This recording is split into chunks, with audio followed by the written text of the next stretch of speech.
Welcome to New Possibilities. I speak truth to power without fear.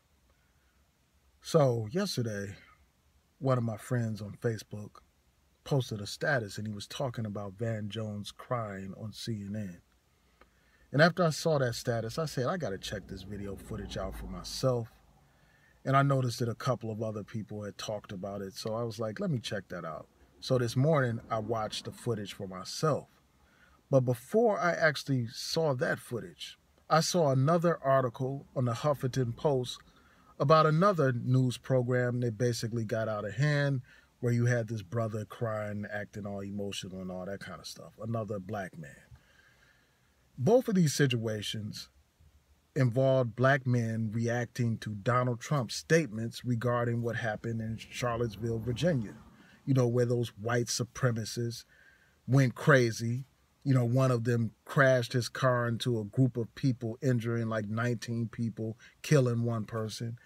And during that same event, you had one brother being beaten by a group of white supremacists, beaten to the point where he lost consciousness, beaten to the point where his scalp was ripped apart and he had blood coming out of his head, leaking on his face and all that kind of stuff.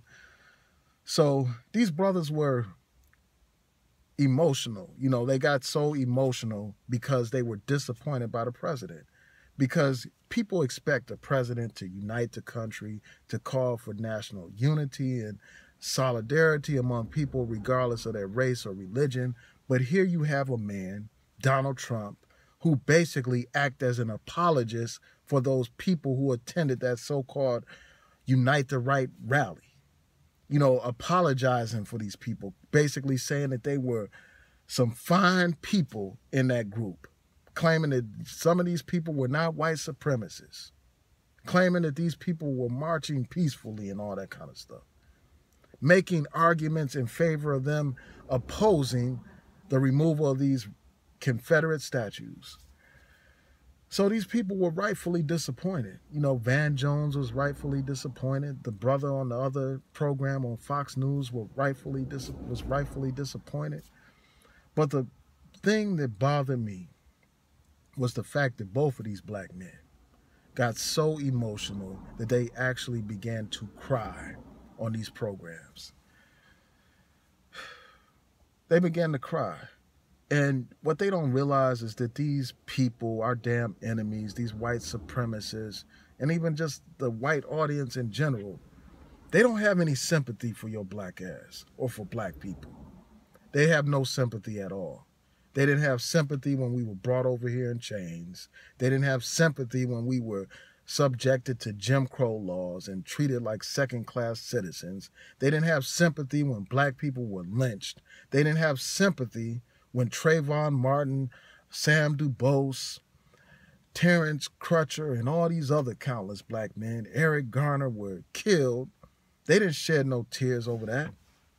They didn't have any sympathy for that, so they don't have any sympathy for your tears.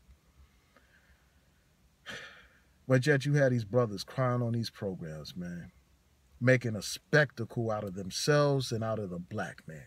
Because whether they like it or not, when they go on these programs speaking about black issues, they are viewed as representatives of black men and the black community. And by crying on these programs, they are a poor representation of what a black man should be. A black man should be strong. A black man should be a provider and a protector, not some emotional, weak, punkified man. And that's what these brothers present. That's the image that they present. You know, the brother on Fox News got so emotional that he was crying and he had to get a handkerchief. They had to get a man a hanky.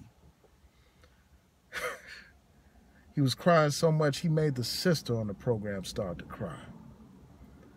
A woman should be able to look to a man as a rock to lean on, as someone to provide some kind of protection for her. But instead of playing that kind of role, this brother got so emotional he's crying to the point where the sister starts crying. That is not what black men should be doing. Black men should be strong. Black men should be courageous.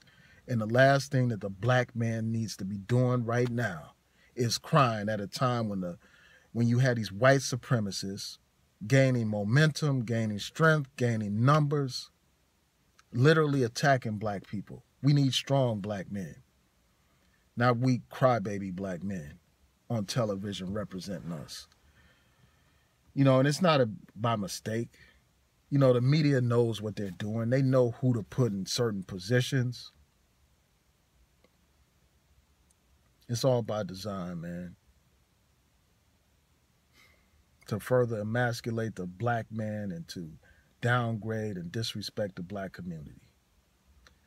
So many people say that the black man is not a provider or a protector. That's what they say. The black man's not a builder. He's not doing this. He's not doing that. And by having these kinds of black men, these weak black men on the program, it creates and it perpetuates that stereotype of the weak black man, the scary black man, and all that kind of stuff. I mean, one of the first lessons you learn as a boy is to man the hell up. You learn not to be some crybaby, some punkified crybaby. That's one of the first things you learn in the hood or in any environment as a black man growing up. You can't afford to be weak. You don't have the luxury to be crying on public television. You don't have that luxury. Because society doesn't judge you just as some individual. Society judges you, and they judge the entire race based on what you do. So I just had to express this thought, man. And then too often what happens is they have these flaming, effeminate people on these programs speaking on behalf of black people, man. And I'm not saying that that's necessarily the case with these two brothers, but often, when they have these important issues about race and racism in this country, they always have these effeminate, girly sounding men supposed to be representing the black community.